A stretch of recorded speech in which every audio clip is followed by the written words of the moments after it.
Where you going? You gonna cry? I might go, man, shed me a tear or something. I can't shed in front of the men. Why not? That's a man thing. No, it's not. That's a perception, man. Crying is a reliever. Point blank. I've been in prison 26 years. You know, I get to the 17-year mark, see the parole board, I do all the right things. When they gave me that piece of paper, they said I had to do 5 more years. Right, what did you think I did? You think I turned my head? I didn't give a damn who saw me crying. Because that was 5 more years of my life that I was going to waste in prison. And I went to my men, and I cried. And they understood me. Because had I not had those people around to let that emotion out with, right, ain't no telling what I would have done. That don't make you less of a man. What make you less of a man is when you don't address those emotions and you go out on the compound and do something stupid.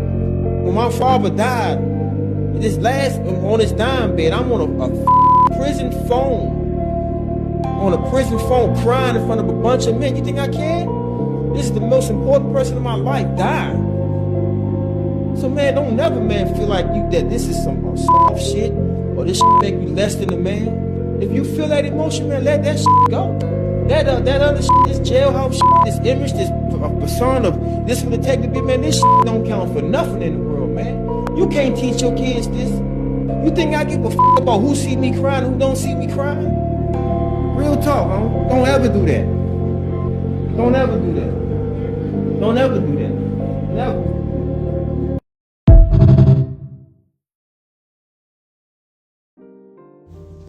Hey, shalom.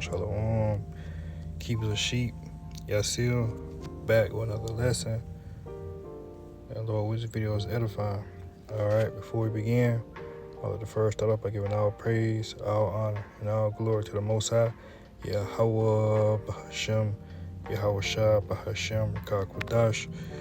Double honors to the elders and apostles, a great millstone, shalom, and shalom to the hopeful elect. Alright, and today's lesson will be titled, real quick, Sigh and Cry for the Bitterness of this Captivity. Right, and as you can see, today's lesson is inspired by the clip played at the beginning of the lesson. Right, and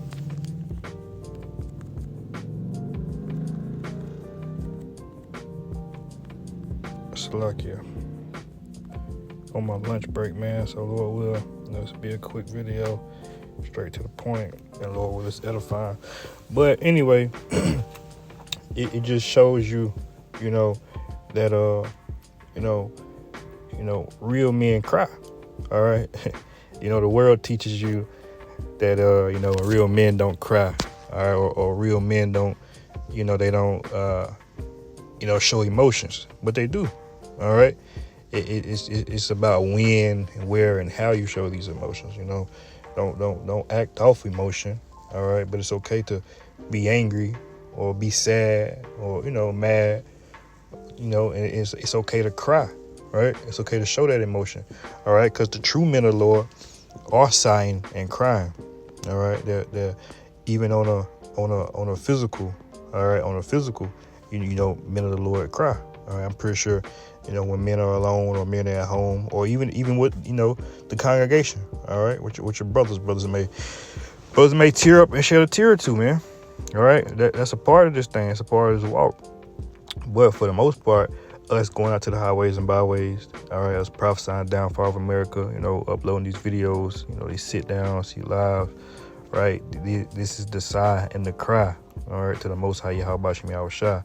All right, this is how we, beg and mourn, all right, the Lord for mercy and forgiveness, and, also thank the Lord for his mercy and his grace, right, all at the same time, man. So, it's a beautiful thing when men, can accept and acknowledge that it's okay to cry, all right, on the physical and even more on the spiritual, all right, because that's what you see, man. You see the men of the Lord sighing, crying. All right, we gonna get that in the book of Ezekiel. But first, I want to grab this in Luke, and this is Luke 6:25, and it reads, "Woe unto you that are full, for ye shall hunger. or unto you that laugh, for you shall mourn and weep. So right now we in a time where it's okay to mourn. It's okay to cry. Okay, it's okay to feel be vexed. It's okay to feel a certain type of way. All right, we're not in our kingdom. We're in captivity, and we'll grab that just to prove that we are yet this day in our captivity, man. All right, and this is Baruch 3:8, and it reads, "Behold, we are yet this day in our captivity, where thou hast scattered us for a reproach and a curse, and to be subject to payments according to all the iniquities of our fathers, which departed from the Lord our power." That's right, man. So we are here held captive, all right, for our iniquities, all right, for our transgressions, all right, going against the Most High Yahweh Shem Shah, not keeping the law, statutes, and commandments, all right, going off and worshiping different idols, all right, and deities and pagan gods and pagan holidays, and serving men and serving women and children, things of that nature, man. Again, Baruch 3:8, "Behold, we are yet this day in our captivity, where thou hast scattered us." All right, you have many of us, well, majority of us are in the land of the North America, all right, South America, all right, everywhere really, the four corners of the earth, man. It says, for a reproach and a curse, to be subject to payments, all right. And it says, according to all the iniquities of our fathers, which departed from the Lord our power, man. So that's what happened when you depart from the Most High, man. He make you feel it, all right. He make you feel it through what? Through the curses, all right. Through captivity, all right. Through sorrow, mourning, all right. Pain, all right.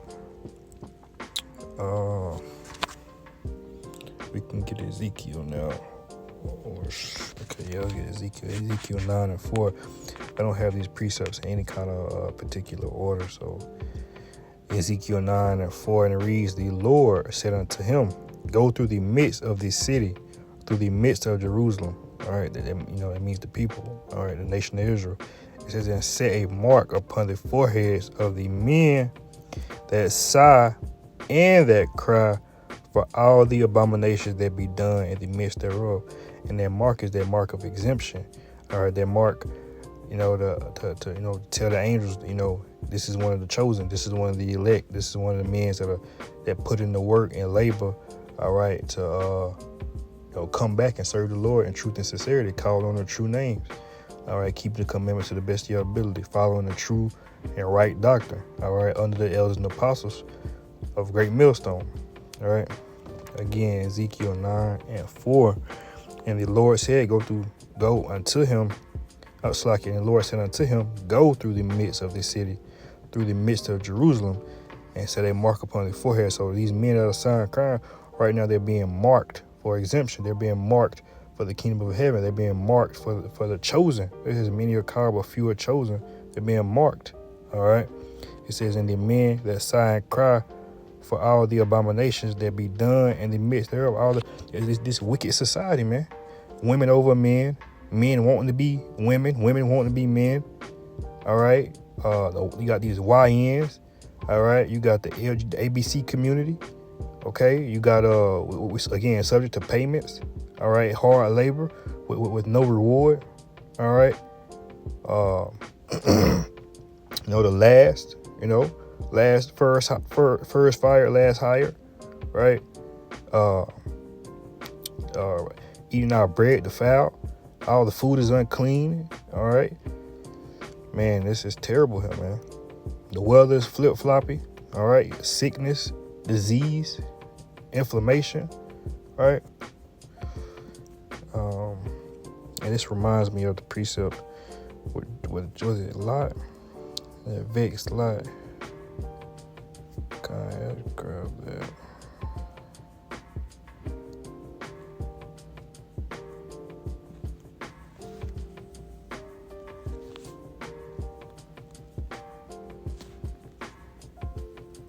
Second Peter 2:7, it reads, "And delivered just Lot, vexed with the filthy conversation of the wicked," man. So Lot was vexed, just as the men of the Lord are today. All right, in that same spirit, we're vexed with the filthy conversations of the wicked, man. and it's not necessarily a conversation, but it's the way they carry themselves, the things they allow, the things they conduct in, things of that nature, right? But of course the conversation is filthy, right? Because we know what was going on. Yeah, it's like we know what was going on in the midst of in Babylon, man. We know not Babylon, but Sodom and Gomorrah, but also Babylon too, right? Sodom and Gomorrah was one of the worst, man. All right, and Lot had to suffer that. All right, he even had the men tried to sleep with the angels. All right, so pick back up at 2 Peter 2:7 again. It reads, and delivered just Lot.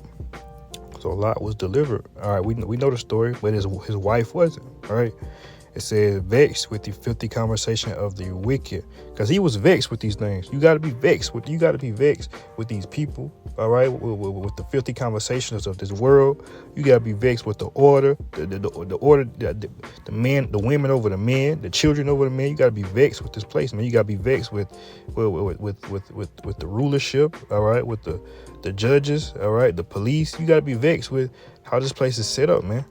All right, this. It's terrible, man.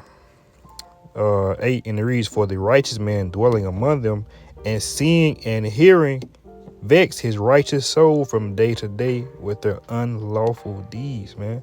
It says seeing and hearing.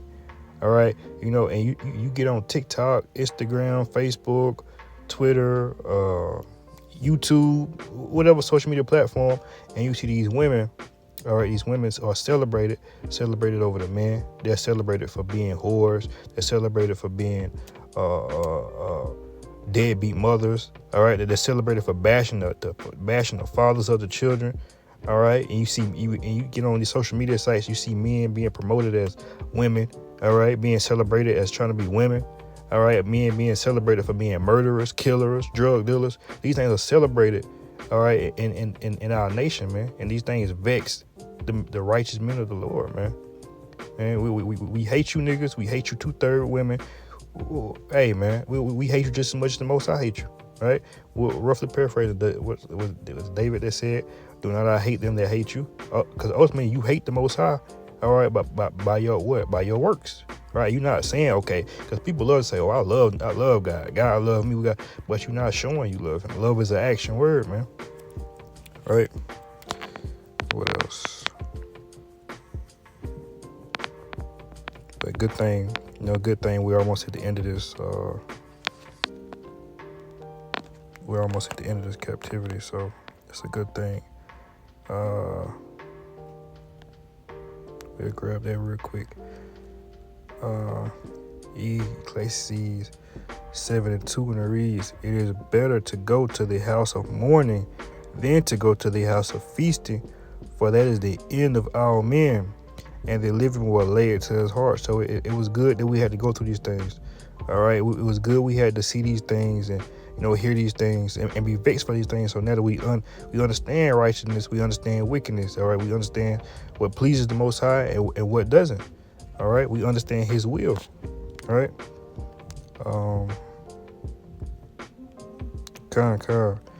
Psalms 30:5, and it reads, for His anger endureth but for a moment.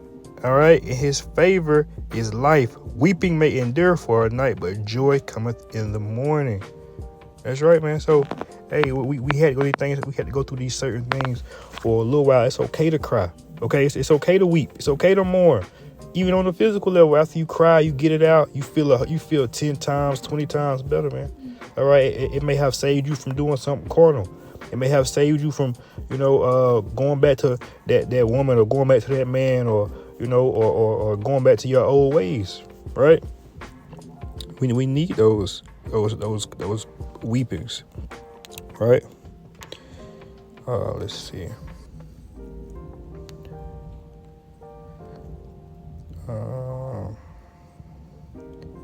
There's 2 more precepts and read Psalms 34:17. The righteous cry, and the Lord heareth and delivereth them out of all their troubles. So as long as we're crying, All right, we sighing and crying to the Lord. Hey, Lord, will we part number? We could be delivered and saved from our troubles, man.